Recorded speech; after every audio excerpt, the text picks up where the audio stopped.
நீலக்காயுது நேரம் நல்ல நேரம் நெஞ்சில் பாயுது காமன் வீடும் தூக்கம் போச்சு புள்ள ஏக்கமாச்சு உள்ள பள்ளிக்கூடம் அவர்தான் எங்க வாத்தியார். சின்ன பிள்ளை பெரியவன் எப்படி இருக்காரு? நல்லா இருக்காரா? இது யாரு? உங்க வீட்டு உடம்பறையா? இல்ல, என் பேர் சிவராமன். நான் புதுசா வந்திருக்கிற ஹெட் மாஸ்டர்.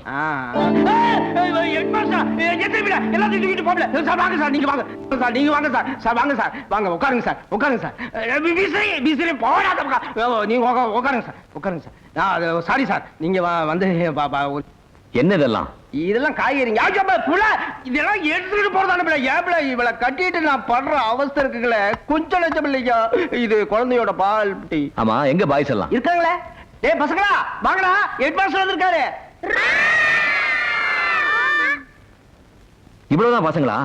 ஊர்ல நிறைய பசங்க இருக்காங்க சார். ஆனா எதுங்களும் பள்ளிக்கூடத்துக்கு வரதில்ல சார். பெற்றவங்களும் அனுப்புறது இல்ல. இதுங்களும் கூட முறைப்படி பாடம் நடத்துனீங்கன்னா ஓடிடுவாங்க சார். அதனாலதான் சாமர்த்தியமா விளையாட்டு காட்டி படக்கி வச்சிருக்கேன் சார். என் திறமையை நீங்க கூட பாராட்டு. சார் சார், நீங்க கேட்ட சிகரெட் இல்ல சார், இந்த சிகரெட் தான் சார் இருந்துச்சு. கொண்டாடா, இது என் பொண்டாட்டிக்கு சார். சார் கேட்கவே மாட்டேன். சார் எங்க தங்கி இருக்கீங்க? இனிமே தான் இடம் பார்க்கணும் சார். எங்க பெரியம்மா வீட்டுல ஒரு இடம் காலியா இருக்கு சார், நீங்க அங்கவும் தங்கிங்க சார். யாரு? அந்த இட்லிக்காரம்மா வீடா? அங்க வேணாம் சார். சார் 15 இயர்ஸா நான் குடும்பத்தோட இங்கே தான் சார் தங்கி இருக்கேன். வாடகை மிச்சம், எந்த பிரச்சனையும் கிடையாது. பேசாம நீங்களும் இங்கே தங்கிருங்களேன். ஆமா, கிளாஸ் எங்க நடத்துறது? அதை தூக்கி எங்கேயாவது மரத்தடியில போட்டுடலாம் சார். சார் யாரும் எதுவும் கேட்க மாட்டாங்க. பிரசிடென்ட் என் கைக்குள்ள சார்.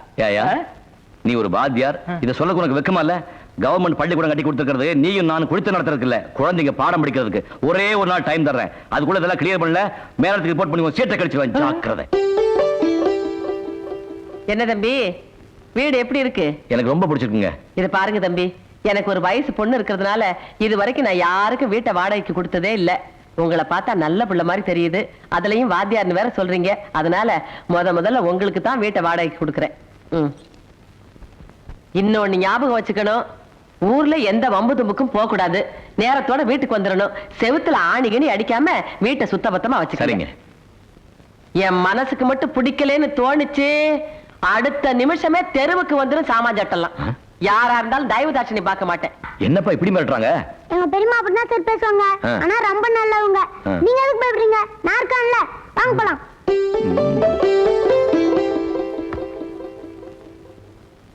என்ன ராசாத்தி, வியாபாரம் எல்லாம் முடிஞ்சுதா? ஏங்கா இட்லி சாப்பிட்டு போறது? இருட்டு. ஏய் ஏய், ஐயோ மண்டு. இங்க வாங்க. அக்கா. அட வாங்கண்ணா.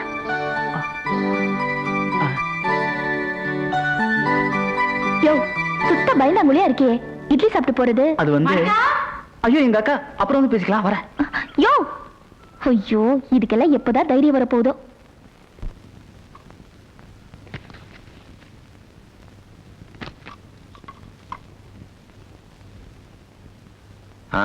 எல்லாம் மாட்டியாச்சு. இந்த ஹேங்கர் மாட்ட தான் இடம் இல்ல. காணியாச்சு மாடுங்க சார். ஐயோ, உங்க பெரியம்மா திட்டுவாங்களே.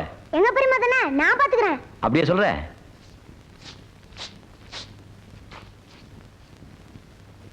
ஏண்டி நேரத்தோட வீட்டுக்கு வரது இல்லையா?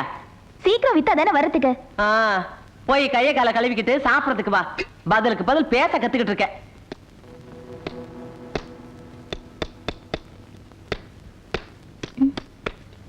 என்னம்மா பக்கத்துல சத்தம் கேக்குது? வீடு சும்மா தானே கிடக்குதுன்னு வாடகைக்கு கொடுத்துருக்கேம்மா. ஏதாவது வந்தா கை செலவுக்கு ஆகுமே. ரமேஷ், என்னப்பா ஆணி இறங்க மாட்டேங்குது? இந்த ஜம்பர்ல அடிங்க சார், நல்லா இறங்கும். ரைட். நல்லா பலமா அடிங்க சார். வாத்தியார்னு சொன்னாரு, பார்த்தா நல்ல மனுஷனா தான் இருக்காரு. கொப்புரானே கொப்பன் தன்னானே, யாராவன்? போதுன்னு வீடு விட்டா இவன் திமிரு. டேய் வாத்தி, டேய் என்ன தனியா விட்டு எங்கடா ஓடுற? சார் எங்க பெரியம்மா என்ன அடிச்சு சார், என்ன விட்டுருங்க சார். விளையாடுறியா? ஏய்யா, என்ன சொல்லி உனக்கு நான் வீட்டை விட்டேன்? வந்தனுக்கே வீட்டை இடிச்சிட்டியே. நான் அடிக்கலம்மா. நீ அடிக்காம ஒப்பனை அடிச்சான். வாத்தியார் இருந்துட்டு போய் வர பேசுற. எங்க ஐயோ. என்ன மாட்டி விட்டீங்க வந்து ஒழிச்சிட்டியா? இவன் தாமா எங்க பெரிய மாட்டு நான் சொல்லிக்கிறேன், தைரியமா அடிங்கன்னு சொன்னா. ஏண்டா கோப்பா கொடுத்த தொல்லை பத்தாதுன்னு நீ வேற எனக்கு தொல்லை கொடுக்குறியா? உங்க சவகாசமே வேண்டாம் தானடா நானும் என் பொண்ணு தனியா வந்து ஒதுங்கி கிடக்குறான். அப்புறமா ஏண்டா வந்து நம்ப பண்றீங்க? பாவமா தம்பி, சின்ன பையன் தான். தம்பி தம்பி அப்படியே பாசம் பொத்துக்கிட்டு வடிதாக்கும். அந்த மனுஷன் உன்னை கண்டுக்காம இருக்கும்போது இவ்வளவு கரசனமா பேசுறியே. இந்த ஊர் உலகத்தை போல அப்பம் கிடைச்சிருந்தா உன்னை எல்லாம் கையில பிடிக்க முடியாதுடி. இந்த நாய்களை நான் நம்ப முடியாது. ஆமா, அதாவது என்ன எனத்தோட தான் சேரும். என்னைக்கு இருந்தாலும் நான் தனிக்கட்டதான். இதுகளெல்லாம் நம்பியா யாத்தா என்ன பெத்து போட்டா நான் எப்படியே பொழைச்சுக்குவேன். யார் தையம் எனக்கு தேவையில்லை. அழாதடா, பெரியம்மா தானே திட்டினாங்க. ஏமா? சாரி. ஏங்க கேக்குறேன்னு தப்பா நினைச்சுக்காதீங்க. பிரசிடென்ட்டுக்கு உங்களுக்கு என்ன உறவு? அவர் தான் எங்க அப்பா. எங்க அம்மா முதல் தாரம், இவங்க அம்மா ரெண்டாம் தாரம். ஆமா, உங்க அம்மா ஏன் தனியா இருக்காங்க? எங்க அம்மாக்கு கொஞ்சம் வாய் நீளம், அதான் விரட்டிட்டாரு. அடி செருப்பால. என்னடா எங்க நாயா? பாடிங்க. ஐயோ, பாத்தீங்களா ஆரம்பிச்சிட்டாங்க. நான் வரேன் சார்.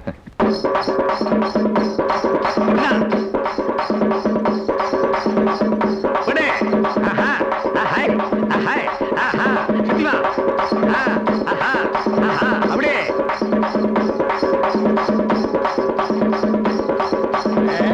என்ன பையனுக்கு ஆட்டம் கத்து கொடுக்குறீங்களா? ஆமாண்டா, அக்கம் பக்கத்தூர்ல எல்லாம் வாந்தி பேதி வந்து 10-15 மொத்தமா போகுதா. அட பக்கத்தூருக்கு வந்த வாந்தியும் பேதி நம்ம ஊருக்கு வராமலா போயிடும்.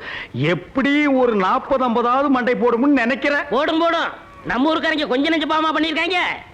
மச்சான், இந்த சீசன்லயே கூரையை பிரிச்சுட்டு ஓட்டு வீடா கட்டிரு. 50ங்கிறது 100 விழுந்துச்சுன்னா ஓட்டு வீடு என்ன மச்சி வீடே கட்டிடுவேண்டா. உங்க வீட்டுல எத்தனை பேர் இருக்கீங்க? ஏன் கம்மியா இருந்தா நீ உள்ள புந்துக்கலாம்னா? எத்தனை பேர் இருந்தா உனக்கு என்னையா? இல்ல, நான் கால்ரா இன்ஸ்பெக்டர்.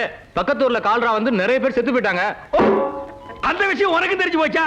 அதான் சந்தோஷமா நாங்க எல்லாரும் பேசிட்டு இருந்தோம். அதனால உங்க ஊர்ல கால்ரா வராம இருக்கிறதுக்காக எல்லா குடும்பத்துக்கும் தடுப்பூசி போட்டாச்சு. உங்க குடும்பம் மட்டும்தான் பாக்கி. நீங்களும் தடுப்பூசி போட்டுக்கிட்டீங்கன்னா இந்த கிராமத்துல ஒரு சாவு கூட விழாது. ஒரு சாவு விழாதா?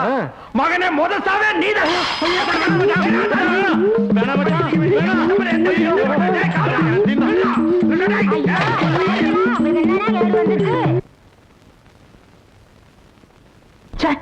இனிமே நான் இந்த தொழிலுக்கு போக மாட்டேன். ஏண்டா?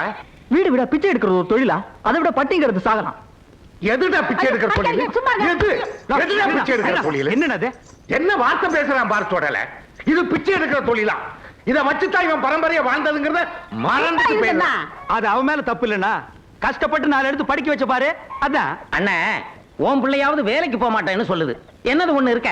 அது வேலைக்கு போற இடத்துல எல்லாம் தகராறுல பண்ணிட்டு வருது. வணக்கங்க. வணக்கம் சாமி. பையன் யாருங்க? நம்ம பையன் தாங்க. படிக்க வேண்டிய வயசுல வேலையில போட்டு அவனை ஏன் வீணாக்குறீங்க? பள்ளிக்கூடத்துக்கு அனுப்பிங்க. நீங்க வேற வயிற்றுச்சல கிளப்பாதீங்க வாத்தியார் ஐயா. ஏற்கனவே வச்சுட்டு நாங்க படாத பாடு பட்டுக்கிட்டு இருக்கோம். இவனை வேற பள்ளிக்கூடத்துக்கு அனுப்பிச்சுட்டு நாங்க திருவோடு எடுக்க வேண்டியதான். படிப்பு கிடிப்புன்னு பேச்சை எடுக்காதீங்க. அதுகளை படிக்க வச்சு நாங்க பட்டது போதும். இது என் பையன் தான். ஐயா, இவனையாவது பள்ளிக்கூடத்துக்கு அனுப்பி வைக்கிறீங்களா? என்னது பள்ளிக்கூடத்துக்கு அனுப்புறதா? நல்ல வாயில்களை வந்த போது வாத்தியார. இப்பதான் காலுக்கு ஸ்தலம் கேட்டு முறையா தொழில் கத்து கொடுத்துருக்கேன். 4 காசு சம்பாதிக்க நேரத்தில் அதை கெடுத்துருவீங்க போட்டிருக்க. ராஜா வாடா. புரியாம பேசுறீங்களே. குழந்தைங்களுக்கு படிப்பு எவ்வளவு முக்கியம் தெரியுங்களா? ஏற்கனவே படிச்சவனுக்கு கவர்மெண்டால வேலை கொடுக்க முடியல. இதுல இதுகளை வேற வெட்டியா படிக்க வைக்கணுங்கிறீங்களா? கவர்மெண்டால படிச்சு எல்லாருக்குமே வேலை கொடுக்க முடியாதுங்க. முடியலன்னா பள்ளிக்கூடத்தை எடுத்து மூடுங்க. படிச்சவங்களுக்கு எல்லாம் வேலை கொடுத்ததுக்கு அப்புறம் பள்ளிக்கூடத்தை திறங்க.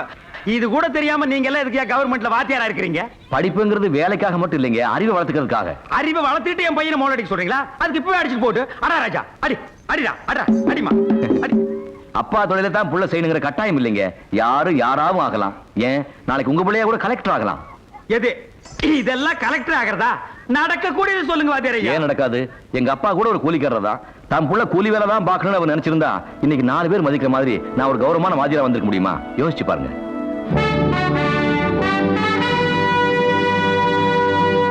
என்ன வாத்தியார் சொல்றது நியாயமா தான் படுது. எத்தனை நாளைக்கு தான் நான் வெட்டியானாவும் நீ டோபியாவும் இருக்கிறது? பசங்களையாவது பள்ளிக்கூடத்துக்கு அனுப்பி வைப்போம். அதுக்கு முன்னேறதான்னு பாப்போம். அப்படியும் முன்னேறலன்னா இருக்கவே இருக்கு கத்தியும் கழுதையும். நீ கூட்டி போங்க. நைனா நீ போ. நைனா நைனா, நான் பள்ளிக்கூடம் போக மாட்டேன் நைனா. நான் மோளம் தான் அடிப்பேன் நைனா. நான் என்னங்க பண்றது வாத்தியார? நைனா நீ மோளமாடி. நைனா கொஞ்சம் கண்ணா, இந்த பாரு, சாக்லேட் சாப்பிடுறியா? நீ பள்ளிக்கூடத்துக்கு வந்தா தினமும் சாக்லேட் கொடுப்பேன் வரையா? Very good. ஏண்டி வாடா, நீயும் போய் படிடா பள்ளிக்கூடத்துல. ரொம்ப தேங்க்ஸுங்க, வரேன், வாங்க. சரி.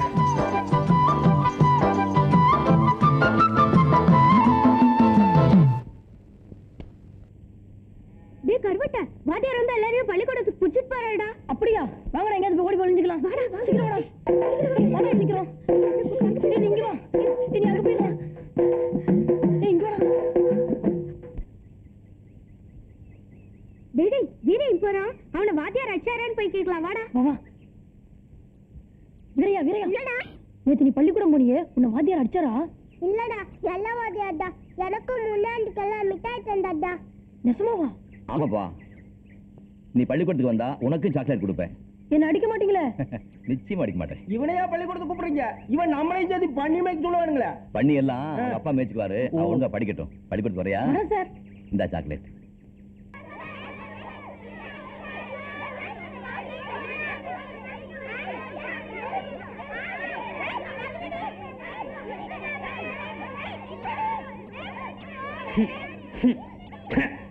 என்னையா பள்ளிக்கூடத்துக்கு வந்த இந்த நாத்தனாருது? பின்ன ஆடு மேய்க்கிறவா, மாடு மேய்க்கிறவா, பண்ணி மேய்க்கிறவா, இவ எல்லாத்தையும் கொண்டு வந்து ஒரே இடத்துல அடைச்சா நாட்டை அடிக்காம சிங்கப்பூர் செண்டு வாசம் அடிக்கும். அங்க பாருங்க.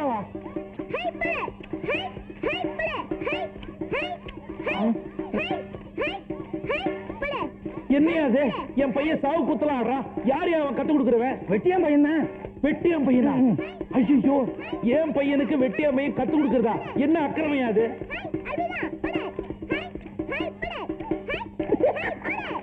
என் பையனோட உங்க பையன் ரொம்ப நல்லா ஆடுறான். வீட்டுல ஏதாவது தனியா டியூஷன் சொல்லி கொடுக்குறீங்களா? வர்ற ஆர்டிஸ்டுக்கு பையா.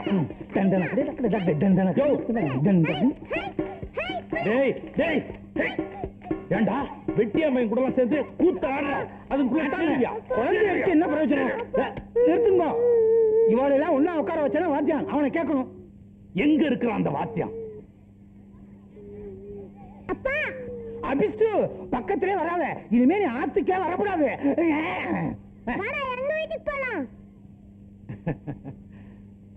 என்ன வாத்தியார் தம்பி, சௌக்கியமா? வாங்க வாங்க. வணக்கம். உன்னையும் பள்ளிக்கூடத்தையும் ஒரு பார்வை பார்த்துட்டு போலான்னு வந்தேன். முன்னெல்லாம் வந்து பள்ளிக்கூடத்தை பார்த்தா எங்கேயாவது மூலையில ஒரு பையன் உட்கார்ந்து இருப்பான். நீ என்னடனா ஒரு பெரிய கூட்டத்தையே கொண்டாந்து சேர்த்து விட்டு இருக்க. உன் முயற்சி ரொம்ப பாராட்டுறேன் தம்பி. பள்ளிக்கூடத்துல பிள்ளைங்க நிறைய இருந்தா தானே கலகலப்பா இருக்கும். உன் நல்ல மனசு எனக்கு புரியுது தம்பி. இந்த ஊர் ஏழை பாழைங்களுக்கு புரிய மாட்டேன். ஆடு மேய்க்கிறது, மாடு மேய்க்கிறது, சாணி பொறுக்கிறது எல்லாத்தையும் கூட்டியாந்து ஸ்கூல்ல சேர்த்துட்டேன். அதுங்களுக்கு ஒத்தாசைக்கு ஆள் இல்லையா? மொத்த ஜனமும் என் வீட்டுக்கு முன்னால வந்து கொய்யோ முறியோன்னு சத்தம் போடுதுங்க. இதுகளுக்காக வாத்தியார் நல்லது செஞ்சோம், வீணா கெட்ட பேர். அதனால நான் என்ன சொல்றேன்னா, இந்த காலனி பசங்களை நீங்களா போய் வான்னு வற்புறுத்தி கூப்பிடாதீங்க. தப்பி தவறி 1-2 வந்துருச்சுன்னு வச்சுங்க, நல்ல சோத்தை போட்டு எங்கேயாவது மூலையில உட்கார வச்சிருங்க.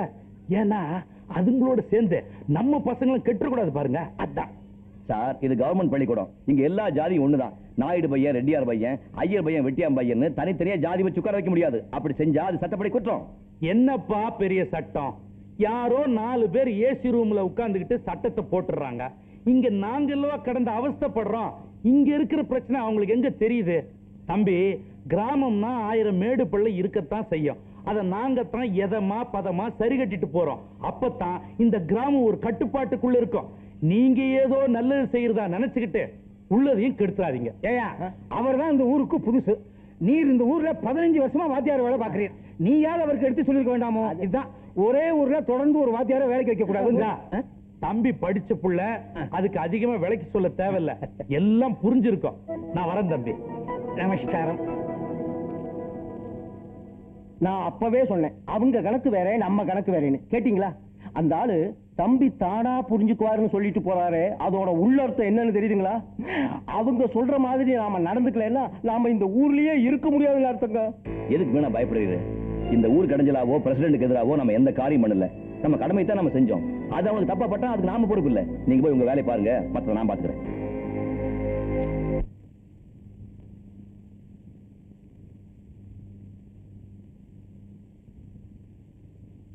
வீட்டுல ஆக்கல? இல்லப்பா. 4 வீட்டுல கையேந்தி வாங்க சாப்பாடு தான் நான் வேண்டாம்ல, அப்புறம் ஏன் போடுறீங்க? இன்னைக்கு ஒரு நாளைக்கு சாப்பிட்டுக்கப்பா, நாளையில இருந்து நான் வீட்லயே ஆக்கிடுறேன். பட்னி கிடந்தாலும் கிடப்பனே தவிர இந்த பிச்சை சாப்பாடை சாப்பிட மாட்டேன். இந்த எடுத்துக்க. தம்பி, இன்னைக்கு மட்டும் சாப்பிட்டுக்கடா தம்பி. சோறு வேணாம், ஒண்ணும் வேணாம், போ. இன்னைக்கு ஒரு நாளைக்கு வேணாம், சாப்பிட்டுக்கடா. சொல்ல பண்ணாத. என்னம்மா, என்ன என்ன சாப்பாடு பிடிக்கலையாமா துரைக்கு? இந்த சாப்பாடு மனுஷன் சாப்பிடுவானா? அப்படியா? எங்க நல்ல சாப்பாடு கிடைக்கும் அங்கே போய் ஐயோ, அவனை அடிக்க வேண்டாம். போடா. அப்பா. இந்த வீட்டு பக்கம் தலை வச்சு படுத்த செருப்பு பிஞ்சு போயிடும். என்னடா முறைக்கிற? அப்பா, வேண்டாப்பா. என்னது தோளுக்கு மேல வளர்ந்த பிள்ளை போய் கை நீட்டி அடிக்கிறீங்களே? இதுவா புள்ள? இவனை பெத்ததுக்கு ஒரு கழுதையை பெத்திருந்தாலும் அது ஒத்தாசையா இருந்திருக்கும். இந்த வயசுல நாங்க 2 பேரும் வேகாத வெயில்ல கஷ்டப்பட்டு வர்றோம். இவன் வெட்டித்தனமா ஊரை சுத்திக்கிட்டு வர்றதும் இல்லாம அது சரியில்லை இது சரியில்லைன்னு திமிர் தண்டம் பண்ணிக்கிட்டு இருக்கான். ஏன்பா வயசான காலத்துல பெத்தவங்க உதவியா இருக்கிறதானப்பா படிச்ச பிள்ளைக்கு அழகு. நான் என்ன சார் பண்ணுவேன்? நானும் வேலைக்காக பல இடத்துல அலைஞ்சிட்டு தான் இருக்கேன், ஒரு வேலையும் கிடைக்கலையே. அதான் கவர்மெண்ட்காரன் வேலை கொடுக்க மாட்டான் தெரியுது இல்ல, தூக்கி போட்டு சொந்த வேலையை செய்ய வேண்டியதானே. அதுலயும் கௌரவம் பாக்குறான். நான் ஒன்னும் கௌரவம் பார்க்கல, செய்யற தொழிலுக்கு ஒரு மரியாதை வேணும் தான் சொல்றேன். வாத்தியாரையா, நீங்களே சொல்லுங்க. இவன் பிஏ படிச்சிருக்கான், நானும் 8ஆம் கிளாஸ் வரைக்கும் பாஸ் பண்ணிருக்கேன். எங்களை அனுப்பி வீடு வீடா போய் சோறு வாங்கிட்டு வா, துணி எடுத்து வான்னா இருக்கு எவ்வளமா இல்லையா? எங்களுக்கும் தன்மானம்னு ஒண்ணு இருக்குல்லங்க. டேய், என்னடா பெரிய தன்மானம்? 10 பைசாவுக்கு பிரயோஜனம் இல்லாத படிப்பை படிச்சுக்கிட்டு தன்மானமா தன்மானம்? காசை கரியாக்கணும் இல்லாம பேசுறான் பாருங்க. கிழக்குறாங்க போங்க சின்ன பசங்க. சாரதா, வாங்க. தம்பி உங்க ஃபீலிங்ஸ் எனக்கு புரியுது. படிச்ச பிள்ளைங்களை அனுப்பி வீடு விட போய் துணி எடுத்துட்டு வா சோறு எடுத்துட்டு வான்னு சொன்னா மனசு கஷ்டமா தான் இருக்கும். அதுக்காக அப்பா அம்மாவுக்கு பாரமா இருக்கலாமோ? உங்களுக்குன்னு ஒரு வேலை கிடைக்கிற வரைக்கும் ஏன் நீங்களே சொந்தமா தொழில் பண்ணக்கூடாது? சார், நாங்களும் சொந்தமா தொழில் பண்ணலாம்னு நினைச்சுதான் பேங்க்ல லோன் வாங்கி கோழி பண்ண வைக்கலாம்னு போனோம். அதையும் கம்பெனிக்கு எடுத்து விட்டாங்களே. அவங்களே எடுத்துட்டாங்களா? ஆமா சார். ஏற்கனவே இந்த பசங்க 4 எழுத்து படிச்சுட்டு என்ன மதிக்கிறது இல்ல, இதுல கோழி பண்ண வேற வச்சுட்டானுங்கன்னா ரொம்ப கொழுப்பேறிடுமையா. இன்னைக்கு தாங்க நீங்க ரொம்ப தெளிவா பேசுறேன். இவாளை இப்படியே விட்டா இன்னைக்கு கோழி பண்ண வைப்பாங்க, நாளைக்கு பால் பண்ண வைப்பாங்க, அதுக்கப்புறம் பண்ணையாரே ஆயிடுவாங்க. 4 காசு கிடைச்சா உங்களை எதிர்த்து எலெக்ஷன்லயே நிப்பாங்க. இவாளை இப்படியே விட்டு வைக்க கூடாது, ஆரம்பத்திலே இவாளை தட்டி வைக்கணும். உங்க குணமே 4 பேர் நல்லா இருக்கணும்னு நினைக்கிறதானே. ஆண்டியப்பா, நானும் யோசிச்சு பார்த்தேன். உங்க பையனுங்க ஒரு தொழில் ஆரம்பிக்கிறாங்கன்னா இந்த ஊர்லயே முதல் சந்தோஷப்படுற ஆள் நான் தான். அதத்தான் இப்ப என்கிட்ட சொல்லிட்டு இருந்தார். என்ன ஒண்ணு, போயும் கோழி பண்ண ஆரம்பிக்கிறாங்களே நினைக்கும் போதுதான் மனசுக்கு ரொம்ப கஷ்டமா இருக்கு. இது மத்த தொழில் மாதிரி இல்ல. ஏதாவது நோய் நொடி வந்ததுன்னு வச்சுக்க, மொத்த கோழியை செத்து போயிடும். அதுக்கப்புறம் வாங்கின கடனை அடைக்க முடியாம நீங்க கம்பி எண்ண வேண்டியது வரும். நான் தான் வந்து உங்களை ஜாமீன்ல எடுக்கணும். கோழியில இவ்வளவு விவகாரம் இருக்குன்னு எங்களுக்கு தெரியாம போச்சே சாமி. எங்க புத்திய செருப்பால் அடிக்கணும். இதுதான் உங்களுக்கும் எங்களுக்கும் உள்ள வித்தியாசம். இந்த தொழிலே வேண்டாம், அதை இப்படி கொடுங்க. கிழிக்காதீங்க. கிழிக்காதப்பா, வேணாம். பேசாம இருக்கடா. ஐயா எதை சொன்னாலும் நல்லதுக்கு தான் சொல்லுவாரு, நீ கிழிச்சு போடல. தம்பி என்னதான் சரி பண்ணாலும் ஒருத்தன் வளர்ச்சியை இன்னொருத்தன் தடுக்கவே முடியாது. முயற்சி பண்ணா நீங்க நிச்சயம் முன்னுக்கு வந்துடுவீங்க. சொந்தமா நீங்க தொழில் பண்றதுக்கு நான் என்ன செய்யணும்னு சொல்லுங்க, டெஃபினட்டா செய்யறேன். எனக்கு ஒரு சின்ன செலவு கடை வச்சு கொடுத்துருங்க சார், அதுவே போதும். அப்படியே எனக்கு ஒரு சலூன் கடை வச்சு கொடுத்துட்டா, இந்த வட்ட கிராப்பு, கோண கிராப்பு, உச்சி குடுமி இதெல்லாம் தூக்கிட்டு நம்ம ஊரையே அமெரிக்கன் ஸ்டைல்ல கொண்டாந்துற சார்.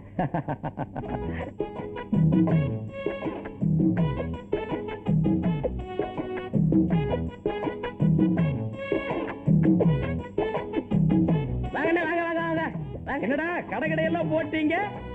ஆமாண்ணே, எல்லா வாத்தியார் பண்ணி தான் அவர் தான் போட்டு கொடுத்தாரு. மாணிக்கத்துக்கு லேம்பு கடை, எனக்கு கட்டிங் கடை. போர்டை பாத்தீங்களா? மைக்கேல் ஜாக்சன் முடி திருத்த நிலையம், உரிமையாளர் பேக்கர் பெல். அது என்னது பெக்கர் லொள்ளு? அந்த ஒண்ணுதானே இந்த கடையோட அழகையே கெடுக்குது. அதை தூக்கி தூர போடுற. சரி இந்தா, நம்ம பையனுக்கு முடி நல்லா வெட்டி விடு. ஹலோ, போர்டை பாத்தீங்களா? Step cutting 8 rupees, disco cutting 6 rupees, சிறுவர்களுக்கு 3 ரூபீஸ். எப்படி வசதி? இது என்னமோ இது எனக்கு எல்லாம் நல்லதுக்கு படுறதா தெரியல. இதெல்லாம் வெட்ட தெரிஞ்சவங்க எழுதி வச்சுக்க வேண்டிய போர்டு. நீ எல்லாம் குத்து மதிப்பா வெட்டுற போய்தானடா. இந்தா வெட்டி விடு, நாளை காசு தரேன். நோ, கடந்த அன்பை கெடுக்கும். காசு இருந்தா உள்ளவா, இல்லன்னா போயிட்டே இரு. எனக்கு ஏகப்பட்ட கராக்கி உட்கார்ந்துருக்கு. அப்படியா? யா. வாடா நைனா, வா வா நைனா. நீ ஏய், என்னைக்கு இருந்தாலும் நீ ஒரு நாளைக்கு என் குடிக்கு வந்துதாடா தீரணும். அன்னைக்கு ஒன்னு அரையும் குறையுமா புதைச்சு இந்த பெருச்சாளி மண்டை கண்ணையும் காதையும் நாய் நாரி பிச்சை எடுத்து போக வைக்கிறேன்டா. வாடா. ஏண்டா எங்களை அவமானப்படுத்தணும்னே இப்படி எல்லாம் செய்றீங்களாடா? பிடிக்கலன்னா சொல்லுங்கடா, நாங்கெல்லாம் ஊரை விட்டு போயிடுறோம். நீங்க நிம்மதியா இருங்க. சாமி, உங்களை நம்பித்தானே சாமி நாங்கெல்லாம் இந்த ஊர்ல வாழ்ந்துகிட்டு இருக்கோம். நீங்களே போறோம்னு சொன்னீங்கன்னா எப்படி? பின்ன என்னடா, உங்க பசங்க எல்லாம் சேர்ந்து கடை ஆரம்பிச்சிருக்காங்களா? அங்கதான் நாங்க போய் முடி வெட்டிக்கணுமா? அங்கதான் நாங்க போய் தலைவைக்கு துணி போடணுமா? அந்த அளவுக்கு நாங்க ஊர்க்காரன் கேவலம் ஆயிட்டோமா? ஆட்டாம உடனே நீங்க ஒரு சலூன் ஆரம்பிக்கிறேன், நான் வந்து அங்க முடிய வெட்டிக்கிறேன். அவளுக்கு போட்டியா உருவாக்க வேண்டாமா? சாமி, இப்படி ஒண்ணு நடந்ததே எங்களுக்கு தெரியாது சாமி. சாமி, நாங்க 2 நாளா ஊர்ல இல்லைங்க சாமி, கல்யாணத்துக்காக வெளியூர் போட்டோம் சாமி. புதுசா வந்திருக்கிற வாத்தியார் பேச்ச கேட்டுக்கிட்டு அந்த உருப்படாதுங்க இப்படி எல்லாம் பண்ணிக்கிட்டு இருக்குதுங்க. உங்களை அவமானப்படுத்தின அதுகளை இப்பவே போய் வெட்டி பொலி போட்டுறேன் சாமி. வாடா நீ. பிள்ளைகளே இல்லாட்டிலும் சரி, இன்னைக்கு அவங்களுக்கு ஒரு முடிவு கட்டிடுறோம். ஆட்டாம நம்மளை விட வேகமா போறீர். அப்பனும் பிள்ளையும் மோத விட்டு நீங்க நல்ல பேர் எடுத்துட்டீல. அதனால்தான் நான் பிரசிடென்டா இருக்கிறேன், நீ பஞ்சாங்கம் பார்த்துட்டு இருக்கிற. இதுவும் பாயிண்ட். ஏய், என் பேரை கெடுத்து விட்டேடா. ஊர்க்காரங்களுக்கு முன்னால என்ன தலைகுனியை வச்சு விட்டேடா. யார கேட்டு அந்த கடையை போட்டேன்? எடுத்து விட்டுறா. அப்பா விட்டுறா. வாத்தியார் எங்களுக்காக கஷ்டப்பட்டு வச்சு கொடுத்த கடை இது மேல கை வைக்கிற வேலை வேணாம். யாரா வாத்தியாரு? யார் வாத்தியாரு? போடா போடா போடா. நின்ன கொண்டு போடுவான் கொண்டு.